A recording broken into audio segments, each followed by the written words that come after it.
argued that governing Nigeria is about productivity, performance and capability and not generational shift. The aspirant said this at the Secretariat of the People's Democratic Party after he submitted his nomination form for the presidential primaries. He said he is willing to step down and put aside his aspiration if not chosen as the consensus candidate.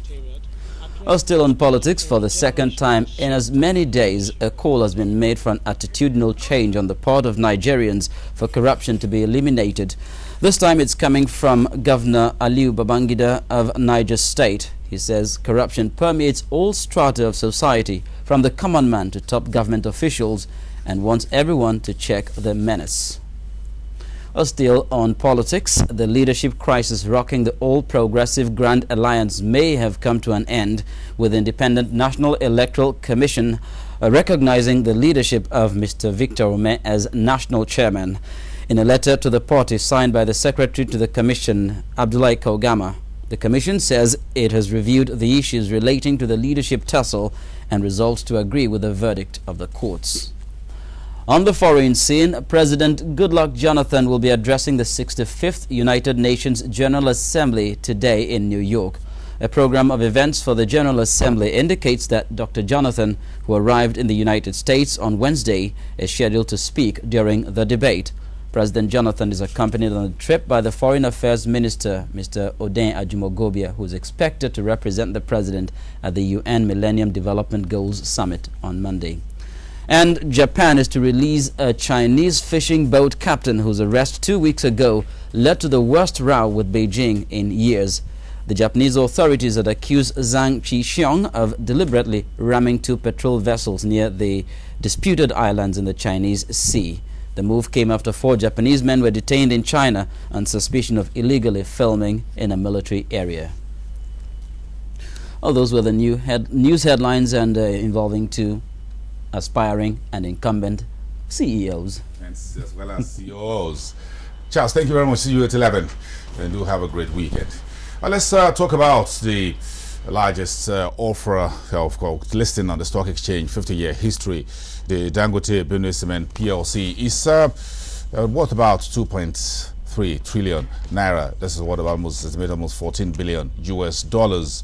And this deal is one that's been grabbing the headlines over the last few weeks. So in a summary, the shareholders of Benue Cement Company already listed in the exchange will get 1 new shares for 2 shares already held. An extraordinary general meeting for the shareholders of the listed company is scheduled for next Tuesday, that's the 28th of September. And Dangote Cement PLC will be the company that would appear on the trading board of the stock exchange next month, in the next quarter, beg your pardon, between October and November. Let's get the full details of this. Bring into the show Kunle Alake, the Chief Operating Officer of Dangote Cement PLC. Good morning, sir. Good morning. Thank you very much for being here. It's a very busy time for you, I'm sure, with this mega day. So you're the one who's driving us into the future. You're the man who's going to hold about 25, almost 30% of the share market in Nigeria. So you're the guy to watch. You'll be the one driving this company, isn't it? Well, I'm the Chief Operating Officer of Dangote Group. We have CEOs for the cement business, but I currently run this process. So you're the next man to Aliko Dangote himself, as it were. Well, well, don't let us talk about the entire structure about Yeah. it. This is quite big for the entire Dangote Group. A couple of folks have a number of questions regarding this deal, and of course how the Dangote Cement PLC and Obajana Cement, what's the difference? Are they one and the same? Obajana Cement PLC just changed the name to Dangote Cement PLC. The same company as it is until the merger takes effect. Then you have an enlarged Dangote Cement PLC, including the BCC. Tell us a little bit more about this corporate wedlock. Okay, you know, well, as a group, our main focus right now is on building materials, and cement being one of the key elements in that area.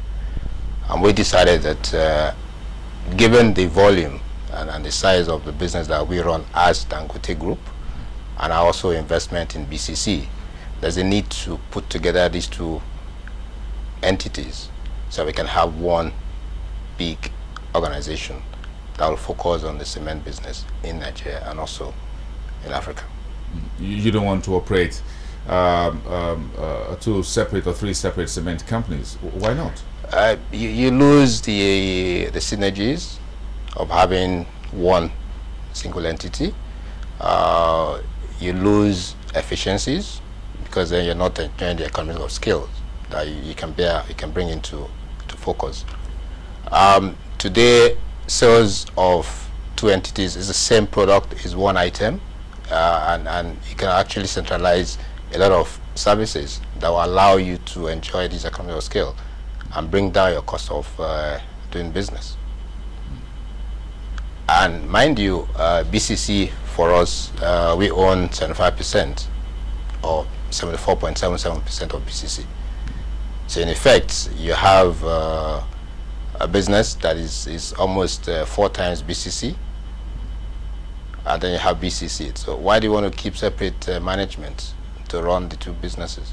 Because the word on the streets, I'm sure at about last year, was that Obajana Cement would list as a separate entity, as under that name. As a word on the streets, that's what I mean, what you call market hearsay, and that because you operate in other African countries as well, there were concerns about how will all of this come together, because now if you merge, you turn about